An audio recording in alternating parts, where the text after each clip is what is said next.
পর্যায়ে সংক্ষিপ্ত বক্তব্য রাখবেন আলিয়াপাড়া মক্কা মসজিদের জামে মসজিদের খতিব মাওলানা শামসুল হক সাহেব।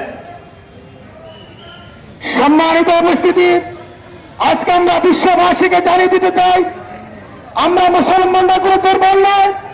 বদরের যুদ্ধে 312 জন সাহাবী যেইভাবে সাহসিকতা নিয়ে আল্লাহকে ভালোবাসে, আমাদের নবীকে ভালোবাসে, সহস্রাধিক কাফেরদের বিরুদ্ধে যুদ্ধ করে জয়লাভ করেছে।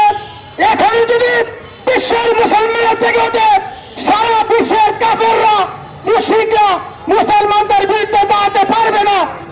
ঠিক কিনা? আমরা শুধু একা নই, আমাদের সাথে আছে মহান আল্লাহ তাআলা, আমাদের নবীজি, অসংখ্য ফেরেশতা। আমরা ফ্রান্স সরকারকে জানিয়ে দিতে চাই, হে ফ্রান্স সরকার, হে মুশরিক, তুমি তাড়াতাড়ি তোমার এই কালো হাতকে তুমি গুটিয়ে নাও। আজকে যদি বিশ্বের মুসলমান থেকে ওঠে, তুমি পালাবার সুযোগ পাবে না। তাড়াতাড়ি তুমি তওবা করে তুমি বিশ্বের মুসলমানদের কাছে ক্ষমা চাও, না হয়তো তুমি রক্ষা পাওয়ার কোন সুযোগ পাবে না। আজকে আমাদের উপস্থিতিকে কবুল করে আল্লাহ তাআলার হাসরের ময়দানের জন্য দয়াল নবীজির সুপারিশ আমাদের ভাগ্যে নসিব করে আমরা সকলে পড়ে আমিন।